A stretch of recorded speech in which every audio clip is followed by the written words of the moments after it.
Hey OMB, how are you doing today? Yeah, pretty well, thanks. Closing to the end of the week, so that's always good. Awesome. So today I will be asking you a few questions and hopefully you can answer them. The first question that I have is, of course, you post a lot of videos, and I was wondering what are some difficult things that you encounter while making or filming videos? Most of the time, it comes down to actual game restrictions. So, for example, it could be the amount of vehicles we're allowed to have spawned in, or it could be the amount of cones. Quite straightforward things like that. However, probably the other most difficult thing is people. You know, with a large recording, you've got lots of people, and there's so many different things going on at different times, and so yeah, it's probably just getting everyone in the right place at the right time, as well as dealing with the restrictions in game. So the second question is, what's your most memorable project or video that you remember the most? Probably it's quite hard because we've done quite a few videos that we've enjoyed doing, but to pick out one of them, it was probably the cinematic, the SWAT cinematic. I think it was summer of 2022. That was quite a lot of fun. I enjoy making cinematics, and I'd love to do more of them. It's just quite time consuming. So of course you post a video almost every single day, and they're pretty high quality videos as well. So I'm guessing it takes you a lot of time to make them. How much time does it take you to like make a video? We've managed to reduce times down significantly over the last few years. So a role play used to take a lot longer than it did now. So we're usually able to record a role play. 30 minutes is the shortest amount, like probably 30 minutes to an hour usually.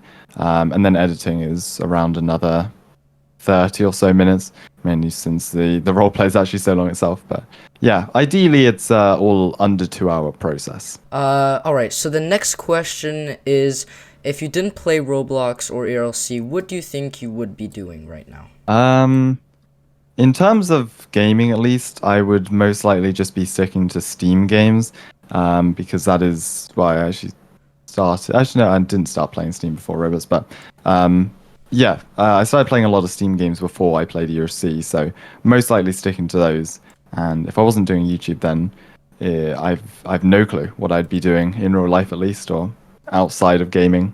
Next question is, what are your goals for the end of 2024 with your either your view count or your subscriber count? I think it's quite hard because some years it can go up a lot more than others, but I think a steady growth is what I've wanted year on year and seems to work. So if I can, yeah, if I can continue getting up daily videos, maybe reach 400K by the end of the year, I think that'll be a great goal. But yeah, I suppose time will tell Yeah. because usually my aims evolve over time. So yeah, once I'm creating content I enjoy, and then I'm happy with that. So, of course, recently, some of the ELC updates have been a bit disappointing, or I mean, they haven't really been pushing as many updates anymore. But of course, they've been restarting a bit, so that's pretty fun. But what always keeps you motivated to keep posting ELC videos? I think it doesn't necessarily have to do with the updates itself, and it's more with what we can actually do in game. So UFC, of course, the more content they add, it's great for videos. We can do videos surrounding that specific feature or location they add to the map. But yeah, the great thing with UFC is, or any roleplay game really, is the fact that it's an open world roleplay game that allows you to do anything you want. And so, yeah, that's what I got into roleplay for, because I enjoyed being able to make my own storylines and make my own roleplays in the games that got given. So, yeah, I think we just try and create the best quality content we can, and I enjoy a bit of a challenge sometimes. So if that means having to try and make a role play without having much updated content recently, then so be it, I suppose. Okay.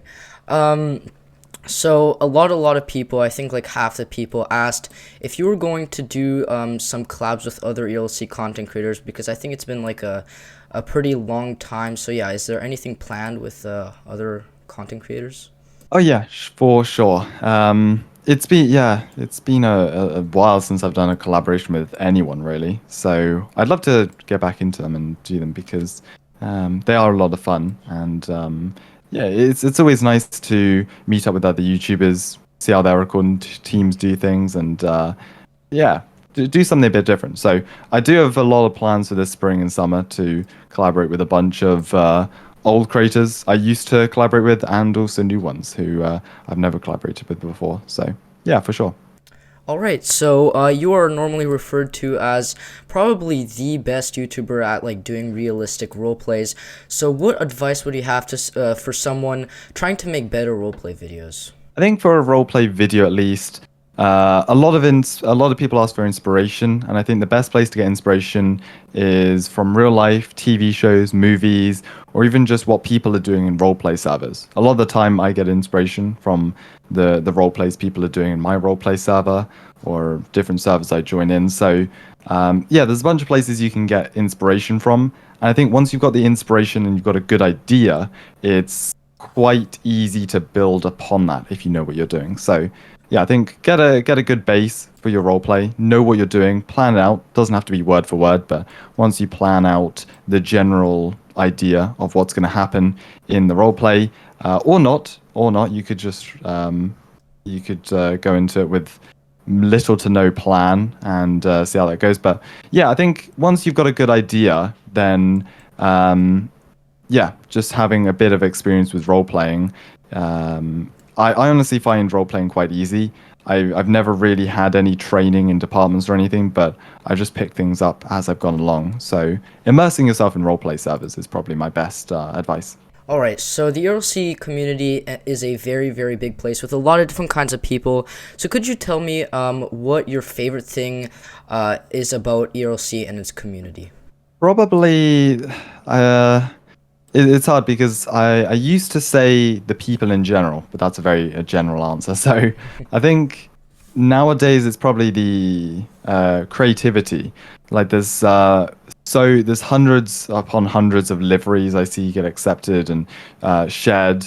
Everything from recreating real liveries to making creative. So yeah, in general, in short at least, the creativity of people with liveries, clothing, Photoshop suggestions. There's just so many creative aspects about EOC, and I love that. I love exploring that. So you recently created Boundless with Reality Creations, which is, I guess, your like Roblox game development company. And yeah, Boundless was just released. It's a very, I mean, it's a very nice game.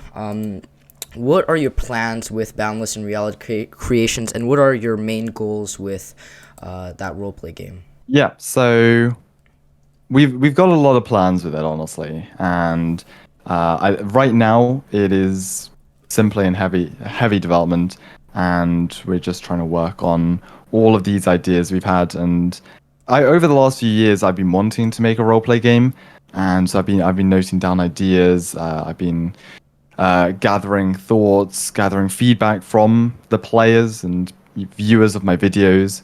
So I've got a good idea of what people want in a roleplay game, what other roleplay games are missing. But at the same time, we're not trying to compete with ERC, just another roleplay game alongside it. So lots of plans, and hopefully we'll be revealing the first teasers in the coming months. So lots to come, hopefully. All right, that's pretty exciting. So the 11th question is, of course, people really, really want you to do a face reveal. But do you have any plans of doing some kind of reveal, whether it's your gaming setup or your face reveal? Yeah, I do have a plan. I don't have a date or time or anything set for when I'm planning on doing this, but I do have a plan of essentially how I'm going to do a face reveal and all of that. But it's not planned for the next few months at least, so it will be a bit of time before that happens. But in the future, sometime. All right. So of course your usual name is OMB Gaming. Have you ever considered changing your name to something else? I have, yeah. Yeah, I have, but never really acted upon that, I suppose. I think I got so far into YouTube that it wouldn't have made much sense to change my name and kind of what my whole channel's surrounding, I suppose. So, yes and no. So of course you probably don't play much on public servers anymore, but if you did, what would be your favorite team to play on? probably. I suppose this question actually changes quite a bit. So right now, at least, because I've been hopping on more public servers recently, probably now I'd have to say it's fire and rescue. I quite enjoy there seems to be so much to do on that team, and so yeah, fire and rescue, I'd say. All right, so for the final question, this happened pretty recently. Why did you change your name to OMB Creates? Oh yeah, I'm Robless. I just thought it sounded a lot better, honestly. I know because I changed my name to OMB Gaming YT in late 2020, I believe. But given we've started creating a game, we're doing different projects now. I just thought it fit my idea of what we were doing better. Since I want to expand from just doing YouTube, we're now going into creating games, working on different projects, working with other games. So I thought it suited better. And yeah, some people like it, some people don't. But yeah. All right, well, thank you so much for coming to this interview and taking the time to answer these questions. I really hope you get 300,000 subscribers soon. And yeah, have a great day. Yeah, thank you very much. And glad to be on this interview. It was really fun.